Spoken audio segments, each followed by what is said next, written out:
नमस्कार, मैं विश्वनाथ प्रताप यादव और आप देख रहे हैं न्यूज बिहार नेशन।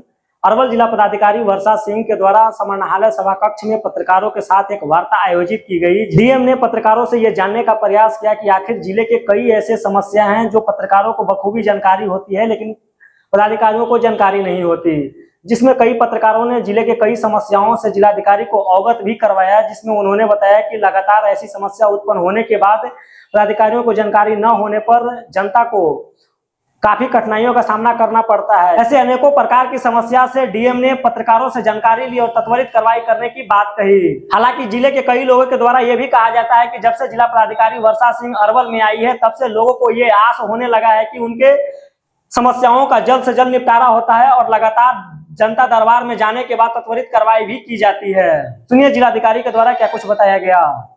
जितने आप लोग यहाँ पे इश्यूज रेज कर रहे हैं, कंसर्न पदाधिकारी से हम स्वयं बात करेंगे और इंस्ट्रक्शंस भी दे देंगे।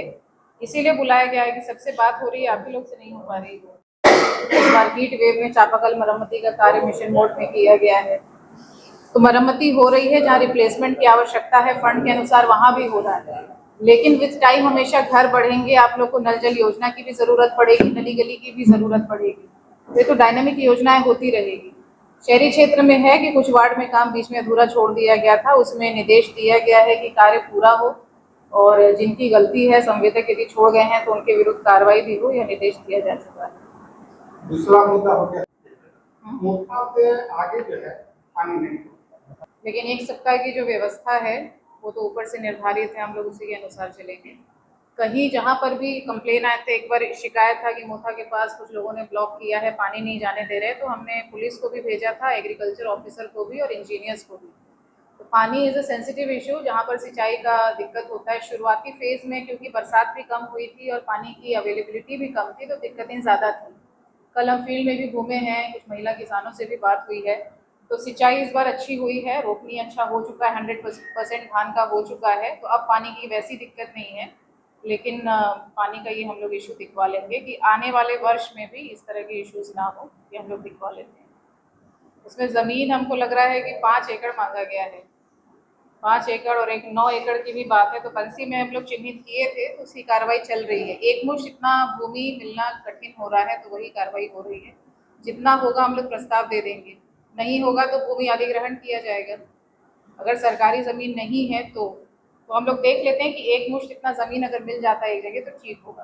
बंसी में ज़्यादा संभावना है। अल्पसंख्यक छात्रावास नोट कर लीजिए। कार्रवाई तो ये है कि जहाँ जहाँ कुछ रोड्स हम लोग जब फील्ड में निकले खराब दिखा तो आरडब्ल्यूडी से पूछा गया था, तो आरडब्ल्यूडी के द्वारा बताया गया कि कुल 70 योजनाओं का डीपीआर उनके द्वारा बना के ऊपर दे दिया गया है, जिसकी स्वीकृति उनको करानी है। तो उसमें से अभी 30 की स्वीकृति उनको मिल चुकी है, बाकी अवेटेड है। तो उस सूची में जितने रोड है उनका तो जैसे जैसे प्रस्ताव आएगा वहाँ से काम शुरू हो जाएगा। लेकिन रोड की समस्याएं जो हैं वो हम लोग फिर से एक बार बीच में जांच हुई थी तो सबने देखा था, मरम्मती भी कराई थी, तो एक बार फिर से हम लोग रोड्स दिखवा लेते हैं कि जितने रोड चिन्हित हो कम से कम उनका प्रस्ताव चला जाए, वहाँ से स्वीकृति हो जाए। आप लोग जानते हैं कि मरम्मती का प्रावधान 5 साल तक है, जो भी संवेदक बनाता है उसके 5 साल तक वो रिपेयर मरम्मती उस रोड का करता रहेगा। तो वह चीज़ इंश्योर हो, इसके लिए भी इंजीनियर्स को इंस्ट्रक्शन दिए गए हैं। और जिनका 5 साल का क्लॉज खत्म हो गया है वहाँ पे फिर टेंडर करके वो योजना के तहत काम किया जाना है, तो इसको दिखवाना होगा। यदि काम हो सकता है रिपेयर मद में तो वो भी हो जाए, ताकि बिना योजना के कई जगह सड़क इम्प्रूव हो जाए। खेत में जा करके रीडिंग नहीं हो रही है मीटर की, ज़्यादातर राशन कार्ड से संबंधित बिजली बिल वाले कुछ लोग थे जिनका कहना था कि बिजली बिल बहुत सालों से नहीं आ रहा था, अचानक से आ गया है। तो जब बहुत सालों से नहीं आता है, अचानक से आएगा तो बड़ा अमाउंट होगा, लेकिन उसको फिर भी हमने जांच कराने कहा है कि कितना इसमें इंटरेस्ट लगा है, ये सब देख लेने के लिए। लेकिन मुख्यतः वहाँ राशन कार्ड की समस्या थी, 300 की संख्या में लोग आए थे कि राशन कार्ड नहीं बन रहा है। उसमें जब देखा गया तो यह पाया गया कि पिछले 1 साल से कुछ लॉगिन का इशू था कि जो ऑनलाइन ये लोग कर रहे हैं वो डिस्प्ले नहीं हो रहा है। टेक्निकल इशू की वजह से ये लंबित था, क्योंकि अब तक ये मामला किसी के संज्ञान में नहीं था तो पता नहीं चला। तो उस कैंप से ये बेनिफिट हुआ कि ये चीज़ें पता चली और उसको हम लोगों ने रिजॉल्व कराया। तो अब राशन कार्ड लोगों का आफ्टर वेरिफिकेशन जो भी योग्य पाए जाते हैं उनका बनने लगेगा। क्या चीज़ का लॉगिन का पेंडिंग, अब जो टेक्निकल इशू है उसमें पेंडिंग उस पर कैसे होगा? ये है कि रिपोर्ट नहीं की है।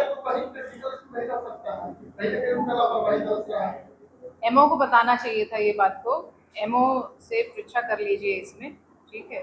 फर्जी चालान के जरिए सोन नदी से और स्टॉक से भी अवैध खनन हो रहा है, अवैध खनन रुक नहीं रहा है। एक सप्ताह पूर्व शिकायत आया था कि बाथे 2 से 1 सप्ताह और 2 सप्ताह ये रिपीटेडली बाथे 2 का शिकायत आ रहा था कि वहाँ पे रामपुर रास्ता निकाला जा रहा है। ये सब जगह वहाँ हमने सब जगह जांच कराई है कि अप्रोच रोड कटा है कि नहीं। तो हमारे पास माइनिंग डिपार्टमेंट के फोटोग्राफ्स हैं और रिपोर्ट है कि सब जगह अप्रोच पथ जो है काट दिया गया, गाड़ी नहीं जा सकती।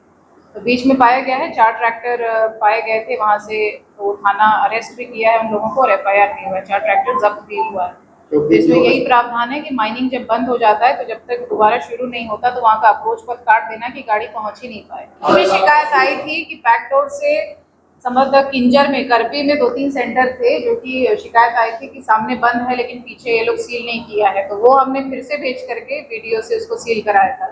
वर्तमान में 20 में से 2 सेंटर खुले हुए हैं, एक हैदराबाद में है सहाय और एक आपका इधर है जीवन। ये 2 खुले हुए हैं लेकिन सशर्त है कि जब भी जांच होगी तो उसमें बहुत सारी चीजें पाई जाएंगी जो बाकी के साथ। दूसरा, इसमें FIR की आप बात कर रहे हैं, तो इसमें मुख्य सचिव महोदय की VC हुई थी जिसमें स्पष्ट रूप से बताया गया था कि जो गाइडलाइन है उसमें FIR का क्लॉज नहीं है।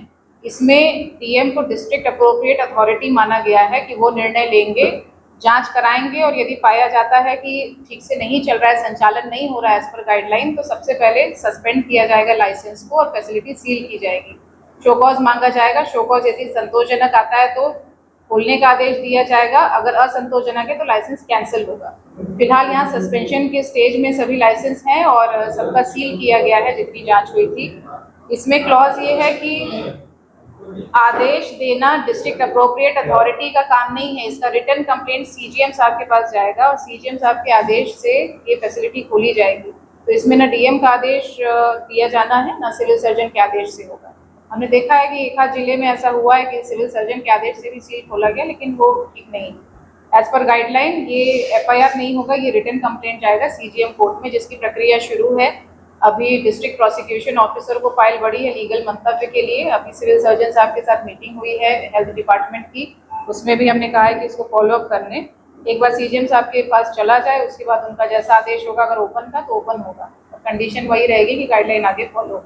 आपके द्वार में कुछ शिकायत था कि पिछले 2 महीने, वो लोग तो कह रहा था 6 महीने से पेमेंट नहीं हुआ है, लेकिन उसको वेरीफाई करवाया गया BPRO और BC के माध्यम से, तो 2 महीने से लंबित था, उसमें कुछ कागजी कार्रवाई बची हुई थी, वो उनका हो गया, उसी दिन आदेश पारित हो गया था, भुगतान हो गया। भुगतान इसमें कल भी सैटरडे को भी स्वच्छता ही सेवा का यहाँ पे इनॉग्रेशन हुआ था, उसमें भी सभी स्वच्छता कर्मी को, स्वच्छता पर्यवेक्षक को बुलाया गया था और सबको इंस्ट्रक्शंस है कि जो लोग काम कर रहे हैं उनका टाइमली पेमेंट हो। लेकिन इसमें ये समझना इम्पोर्टेंट है कि ये जो स्वच्छता पर्यवेक्षक है, इनको नियमित रूप से सरकार पैसा नहीं दे पाएगी। हम लोग स्वच्छता का जो ये मॉड्यूल है इसको सस्टेनेबल बनाना चाह रहे हैं कि जो यूजर चार्जेस की बात होती है, जहाँ से भी कचरा कलेक्ट हो रहा है उसके बाद सेग्रीगेट हो रहा है, हर घर को हर दिन 1 रुपया देना है। इस हिसाब से 30 रुपये प्रत्येक मंथ में एक फैमिली देगी, ताकि ये जो कचरा उठाव का जो इंफ्रास्ट्रक्चर है, जो पेमेंट है स्वच्छता पर्यवेक्षक का, वो उसी फंड से हो सके। तो फिलहाल हम लोग की स्थिति उसमें पहले बहुत खराब थी, हम लोग लास्ट 5 में थे, अभी हम लोग आए हैं 15 से 20वें रैंक के बीच में है, लेकिन यूजर चार्जेस बढ़ाने की आवश्यकता है। शहरी क्षेत्र में जहाँ पे और अच्छा काम हो रहा है तो वहाँ पे ज़्यादा पैसे भी लिए जा रहे हैं, जहाँ प्लास्टिक वेस्ट दिया जा रहा है, लोग स्वेच्छा से पे भी कर रहे हैं। तो यूजर चार्जेस इंपॉर्टेंट है, लोगों को लगता होगा कहीं कहीं कि क्यों पे करना है, तो उसके लिए हम लोग वहीं पे कैंप भी ऑर्गेनाइज कर रहे हैं कि उनको समझाइए कि 1 रुपया एक दिन बहुत बड़ा अमाउंट नहीं है आपके स्वास्थ्य के लिए। दूसरा, WPU को जो वेस्ट प्रोसेसिंग यूनिट है उसके लिए कुछ शिकायतें जनता दरबार में प्राप्त होती है।